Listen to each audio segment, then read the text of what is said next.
KUGAN, CASSIUS, IFL TV, MTK Global. We're at Trinity House here. Final press conference for Ryder versus Sorokin, amongst a whole host of other fights. I'm joined by Frank Smith, CEO of Matchroom. Hi. Good to see you, mate. It's a bit warm, isn't it? Got the old Eddie Hearn starter pack on. I did notice it was a bit Eddie Hearn-esque. Yeah. Well, I actually wore it before him years ago, and then he started wearing it, but obviously he's the man in front of the camera. So. You look different from Boston. Yeah, I've had a little shape up, innit? You know, Mrs. said I was looking a bit rough, so she took me to get... She said I couldn't go up there and do it looking the way I was looking. Your hair's really, looking on point. You've really taken about 3 years off here. She's just finished the house as well. Yeah, absolutely. This is we're in Frank Smith's house here as well. She's just finished it. So I thought I'd host who's on the wall, Frank? This is my last birthday. Okay. And is that Barry Hearn up there? Yeah, I have done. I had inspiration when I wake up in the morning, go downstairs. Wonderful. Yes. Yeah, it's got me thinking actually, what would be in an Eddie Hearn starter pack? Well, you know, you can't have an Eddie Hearn pack without one of these, can you? No. This is in about 17 different colours. The tight suit, obviously. Tight around the ankles, need one of those. Pair of rough brogues, I'd say, and a terrible pair of socks. Eddie Hearn starter pack. Yeah. Buy it now. Buy it now on Jacamo. That's harsh. Yeah, press conference today, final one. You were right in the thick of the action between Byfield and Cheeseman. Yeah. It was contained pretty well by everyone there. What were you thinking when they both stood up? Because I thought, what am I going to do it? I thought, can't you give me a nice easy one for my second show? But I think I let him run for a little bit and then told him to sit down, and we got on with it. But you need a bit of that action, but otherwise it can go on all day. I think it was Eddie that once said when two fighters, it's the potential to go off, he's more worried about how it looks on camera, like he looks on camera and on the photos, because if you look like a bit of a pansy, and you're in there going, like that. Did I look like that? No, I don't think you did. But they didn't really get close enough for you to do that. I tried to keep it a bit calm, bring it back down. Otherwise they just talk over each other. They were talking over each other a lot. So you just need to bring it back a little bit. Absolutely. In my experience of hosting 2 press conferences. 2-0. 2-0, undefeated. Undefeated. Yeah, you're obviously sitting next to the very intriguing Vlad Huranov. I know, he really upset me. Yeah. He said I wasn't good enough.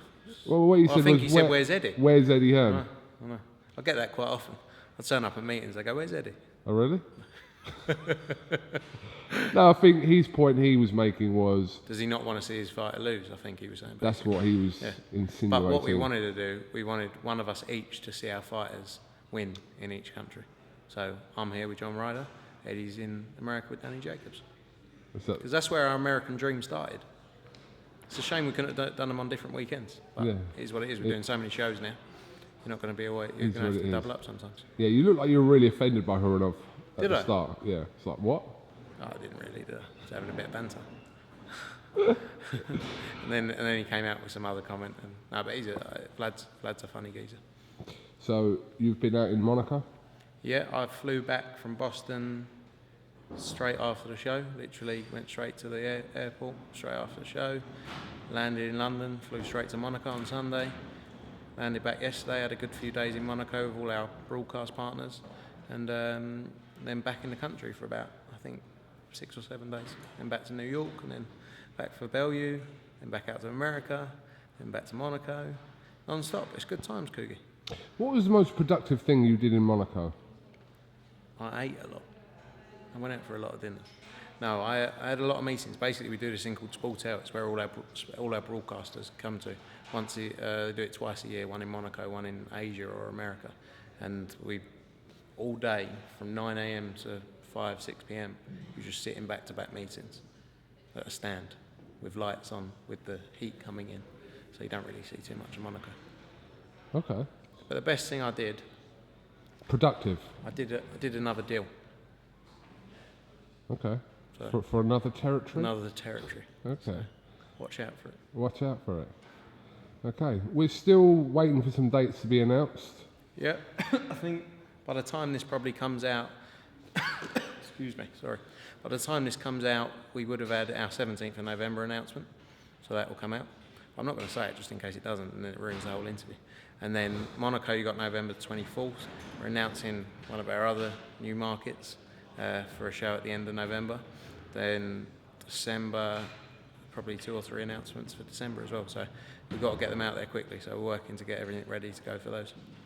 Any updates with December 8th and the 22nd? Yeah, 8th is basically done. That will be announced probably tomorrow. We're assuming obviously Kell Brook in Sheffield. Yep, Kell Brook's back. Yep, and then 22nd looks a little bit up in the air. Yeah, 22nd. I know Eddie's still working on it, but we'll get 22nd announced very soon as well. She's running out of time for that, really. Yeah, but we've got enough time. We've got enough time to sell it out. Nice Christmas party. Fair enough.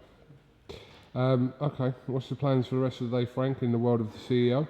Rest of the day, I've got a load of emails to catch up on. Been a lot of travelling, so sit down, work through my emails, go back to my new house, see what she's done to it, and pray she hasn't spent any more money. I saw a little Snapchat video. No, it wasn't Snapchat. It was an Instagram video. I went there last night. And there was a DVD at home with the Eubanks. Yeah. You remember that? No. Channel 5. You've never seen it? I don't think I I'm have. going to send you copies. It's hilarious. She was like this little chubby. Oh, she's in it? Yeah, they all are. They all are. It's at home with the Eubanks. Yeah, of course. I think it was like the first, what do you call it, reality programme with a family. I have heard of it. I've just never watched it. Yeah. For some reason I haven't. I know exactly what you're talking about. But before even the Kardashians, all of that, it was the Eubanks. So really, she just didn't make it like him. Okay. Probably quite grateful. He's like Junior in it. Yeah, they all are. They all are. Everyone. Yeah. So maybe if if she wasn't so young, she'd probably be well too famous to speak to me now. You know, if it was done in this day and age, she'd be some kind of superstar, wouldn't she? I never would have met her. She wasn't really a fan of me doing another interview with you. No, she thinks the less talking I do, the better. She said in that interview we did in America the other day, she said I was weird, and I said that's because you told me to be myself, which is slightly strange. You've got to be a bit different. I'll be honest with you, the comments are getting a little bit better. Are they? I think so. I think they're getting a little bit better. There's some people that just, it doesn't matter what you do. They never will they? I quite like it. It makes me wake up every morning thinking, let's go out and do another KUGAN interview and see if anyone wants to send a nasty reply. There was a few in my DMs though, like I asked them to. I appreciate that. I appreciate the hate in the DMs and not on the public domain. What was the worst one you got? Fat fuck. You think you're Eddie, you're not, you're shit. Harsh. Doesn't matter, does it? I'm fat. I don't think I'm Eddie though. Harsh. What should I say back to that? I don't know. You just don't give him time. Don't air it. No. Don't give him airtime. See you later. Jordan Gill. Eddie, when he was 15. Yeah, when he was 15, He's lent it to me. You wear it better. Thank you, mate. You are. This is the Eddie Hearn starter pack apparently. It's available at Jacamo if you're overweight. See you in a bit. Yeah, so just got to keep going, KUGAN. Keep going. Yeah. Absolutely. Ignore the haters. Haters gonna hate. Blocking out the haters. Frank Smith, thank you very much for talking to IFL TV, and we will catch up with you soon. Good to see you. Thanks, mate. Take care, mate.